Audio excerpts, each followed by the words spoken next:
Digo, entonces, esto da lugar a que analicemos a fondo un poco, modificar los sistemas de elección. Bien, a ver, entonces, hablando de especulaciones sobre que por estas horas se estaría convocando el jefe de gabinete de ministros. ¿Es una mera especulación?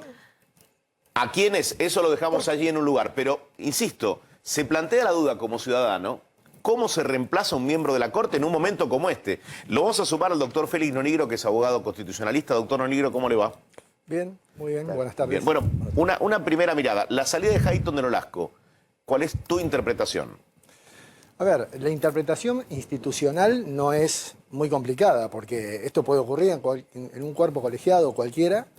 Se trata de un juez, es juez de la Corte, pero hay mecanismos de reemplazo y eso no genera ningún cimbronazo institucional. Desde el punto de vista político y en este contexto, me parece que ya hay alguien Que se adelanta. ya hay alguien que está viendo qué hace, cómo reemplaza. Obviamente, no sé si hace falta que diga quién es ese alguien. Ella, Cristina Fernández, mucho antes que Alberto, ya está pensando cómo hacer, porque este gobierno ya intentó echar mano al aumento de cantidad de miembros de la Corte. Sí. Un gobierno que redujo, o sea, el kirchnerismo redujo en su momento de 9 a 5, y ya Cristina Fernández, aunque no fue propuesto en la famosa reforma judicial que no prosperó, pero se habló de aumentar otra vez con la idea de colocar jueces amigables. Sí. Pero doctor, Eduardo.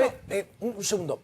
Esta tarea no va a ser sencilla, porque para que la gente nos está escuchando y para que nos entiendan, Alberto Fernández ahora tiene que emitir un nombre, ¿no? Tiene que emitir un nombre para reemplazar a Elena Hayton de Nolasco. Lo tiene que enviar al Senado. Correcto. Y el Senado se lo tiene que se lo tiene que aprobar por 2/3.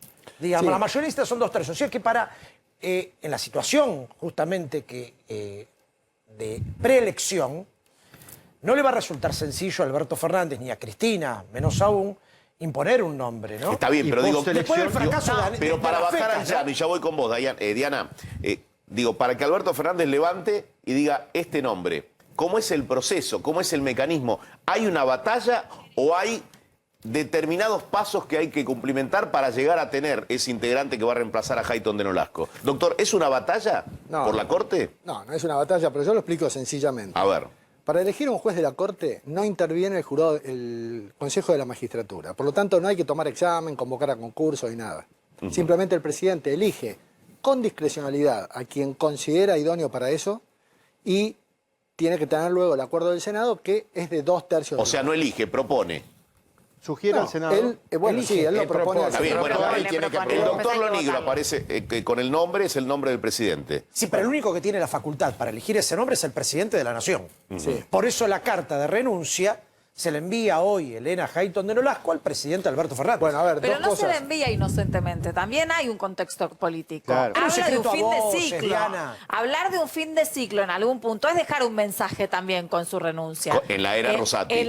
Claro, y en la ella no era también participó una en la necesidad votación de renovación. Rosati. Ella no participó en la votación de Rosati. Justamente, fue un desnuda termómetro. todas las internas. Exacto. Que los demás Exacto. se votaron cada uno, una vergüenza, se votó cada uno a sí mismo, ¿no? Así es. Es una Interesante renuncia eso, ¿no? que pone de manifiesto las internas que hay en la Corte Suprema de Justicia y que encima se va también con un mensaje de fin de ciclo, o sea, una necesidad de renovación que necesita la Corte Suprema de nuestra justicia. Y a todo esto hay que ver, acá el doctor nos va a poder ayudar, los plazos en los que se puede dar esto. Porque si esto no se consigue antes del 10 de diciembre, el oficialismo también tiene que pensar después si en el Senado va a tener la mayoría o no, y si va a lograr los 2/3 para que su candidato termine finalmente en ¿Y la cómo Corte son los Suprema. tiempos, doctor Nonigro? No, a ver, no hay plazos, pero hay un procedimiento previo a la designación del presidente y el acuerdo del Senado, que es un decreto que firmó el mismo Néstor Kirchner en el año 2003, que es el decreto 222, según el cual establece que el presidente,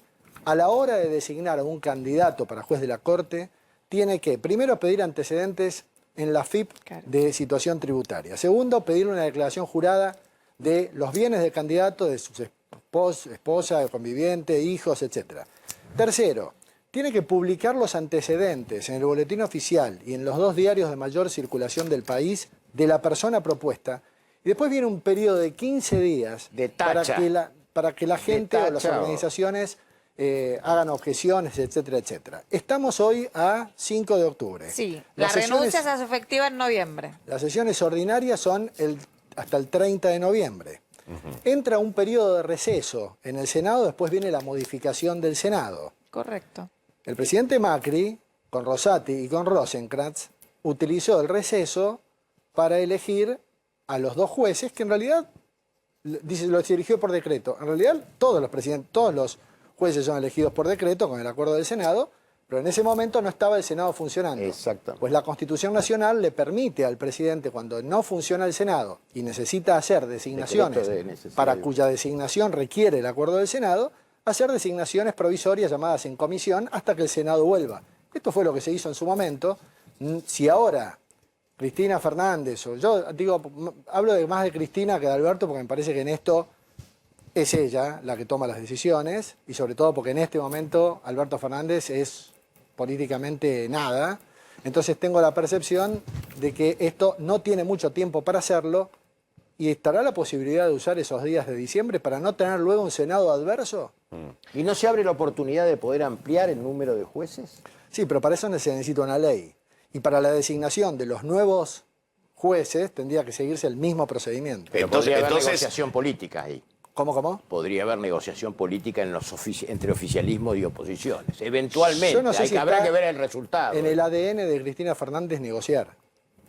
Doctor, a ver si yo entendí bien usted la explicación que usted nos dio recién. ¿Usted nos quiere insinuar que si no se hace con un Senado en funcionamiento puede ser elegido a dedo? No, a ver, la Constitución le dice al presidente, ¿usted necesita elegir un juez cuando el Senado está en receso?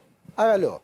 No prescinda del Senado. Hágalo provisoriamente, se llama designaciones en comisión. Y después tiene que avalarlo. Y después el Senado, cuando vuelve el 1 de marzo, tiene hasta el 30 de noviembre de las próximas sesiones ordinarias para avalarlo, si no esa designación cae. Entonces, si se repiten los resultados de las PASO, volvemos al mismo lugar que veníamos discutiendo recién. En el Senado va a estar la situación bastante compleja. Por eso, y quizás... está el mojón del 10 de diciembre que es vital. Y el- Si es Pero antes o después. si Cristina, vía el presidente, que es lo que sugiere Félix, designa a un juez y el nuevo Senado o el Senado anterior se lo rechaza, es un doble revés político. Pero para el a eso es a gobierno, lo que ¿no? voy. Claro. Entonces, en este Entonces, tema, mejor los acordarlo plazos, o no lo hagas porque... los plazos van a ser fundamentales. Y hay que tener en cuenta entonces el oficialismo, si se vuelven a repetir los resultados de las PASO el próximo 14 de noviembre, en este contexto, necesariamente el oficialismo se va a ver impulsado a negociar con la oposición el próximo nombre de la Por Corte eso, Suprema. hay una parte gris del calendario que por ahí Félix nos puede decir bien. Ella termina el día 1 de noviembre. El proceso de designación, a sabiendas de que ella ya va a terminar, ¿se inicia ahora, se inicia mañana o se inicia a partir del 1 de noviembre? La búsqueda empieza ahora. Ahora, Sin la dudas. búsqueda empieza ahora. Pero- el presidente mañana le podría mandar un nombre al Senado. No. Hay tiene que que esperar hacer que todo la lo que presi- dijo. hay que esperar que A ver, termine. pero quiero Muy bien, retomar lo que, entonces lo tengo decía, para lo que nadar. decía Félix, permitime. ¿Políticamente es nada el presidente? Para mí, nada. Yo, a ver, lo voy a decir así claramente porque lo he sostenido en distintos medios también. Cuando se armó el gran escándalo después de las PASO, yo empecé a decir, señores, empiecen a mirar el artículo 88 de la Constitución, que es el que establece cómo se reemplaza al presidente frente a una renuncia, eventualmente. Y empiecen a mirar la ley de acefalía. Después, el gobierno acomodó un poco las cosas hasta el 14 de noviembre. El 14 de noviembre sobreviene otro escándalo político, otra vez otro sacudón, porque no sé si no va a ser peor. Voy a empezar a decir lo mismo, miren el artículo O 88. sea, todo atado al resultado tanto de las PASO como de las elecciones del 14. Yo sustento lo que dice el doctor con datos. Este presidente, hace una semana, tiene 17,5% de imagen positiva. Es de la Rúa en términos de prestigio, no en términos de helicóptero ni nada. Cuando le pedimos a la gente que lo describa en una palabra, hablan de títere, de mentiroso y de inútil. Y en términos prácticos políticos, Cristina le comió todo el gabinete y le puso todos los ministros que ella quería, excepto Daniel Filmus, de modo tal que es nada. Es él, la mujer y el Y perro. hay algo más grave que no tener sustento político popular. Algo más grave es que eso ocurre dentro del mismo gobierno. Pero por eso digo... O sea, es el mismo gobierno el que habla mal de él y le erosiona la base de Doctor, si legitimidad. tiene 17 puntos de imagen positiva y Cristina mueve el 30, quiere decir que la mitad de la gente que mueve a Cristina ya le soltó la mano y no se lo bancan. Y Cristina le dice claramente a todo su electorado, muchachos, no lo podemos voltear porque nos sirve como muchacho que atiende el mostrador de los reclamos, dejémoslo ahí. Si no- Ahora, no perdamos de vista, doctor, en relación a lo que refería Jorge también, que el gobierno ya viene con un fracaso, que es querer imponer el nombre de Daniel Rafecas como procurador, ¿no? Exacto. Y que hasta ahora no lo pudo hacer. Ya viene con una batalla perdida en El esta candidato de línea, ¿no? Alberto. Sin duda. Candidato de Alberto, que ahí también la interna dentro del Frente de Todos empezó a erosionar un poco y a trabar la designación de Rafecas. Pero ahora también dieron señales por parte de la oposición de querer ver, de impulsar de nuevo ese pliego. Vamos a ver qué sucede. En esto volvemos a lo mismo. Tienen que ver de qué forma consensuar entre la oposición y el oficialismo para avanzar en temas de la justicia, la Corte, el procurador y demás. Hasta después de las elecciones, No va a pasar nada. plancha. Yo puedo hacer una pregunta, Sí, a ver. pegarle fuerte y al medio, una pregunta pornográfica. ¿Quién es el nombre que estaría dentro de la cabeza de Cristina Kirchner para proponer en este momento? Cristina lo llama a Alberto y le dice quién. La verdad que no lo sé. Yo lo que. A ver, no, sinceramente no lo sé. Pero, a ver, por ejemplo, ¿Quién es? puedo imaginarme, puedo tirar así al Sí. arco. Una tríada. Peñafort. Pero Graciana cumple con los requisitos. Mire, yo lo iba a decir y después dice, por ahí no cumple con los requisitos. ¿Cumple? Desde el punto de vista constitucional, sí, por edad. Necesita tener 30 años. ¿Tiene que ser mujer, tiene que ser doctor? abogada. Profesión. ¿Pagó sus impuestos? No. No rige la paridad de género en la Corte. De cualquier manera, hay que tener en cuenta la Corte Suprema de Justicia de la Nación ha tenido dos mujeres en la democracia, Hayton y Argibay.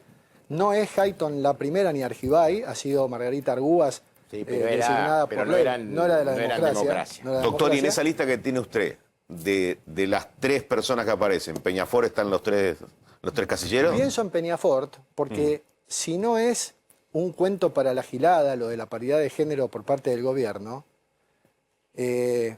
creo que tendría que ser consecuente ella con toda esta cuestión del género y designar a una mujer. Y me parece que Pero cuando se trata de poder real, Bueno. este gobierno que habla de paridad de género y de lenguaje inclusivo trae a Mansur como jefe de gabinete. Exacto. Claro. Digo, tenemos que pensar en cuál sería el nombre verdadero que pueden aportar para el poder. De alguna manera el plan de máxima de Cristina. Y después tendríamos que pensar cuál es el nombre que pudiera pasar por la garganta de la oposición. el abogado que puso en la comisión de reforma. reforma de la justicia, ¿cómo se llama? El abogado de ella, Beraldi. Verán. Sí. Ahora, a todo esto hay que ver cómo se maneja la agenda del Congreso, pero eso lo desarrollamos otro día, ¿no? Cómo son los poderes por allí. Doctor, gracias por haber venido. ¿eh? No, por favor, a ustedes.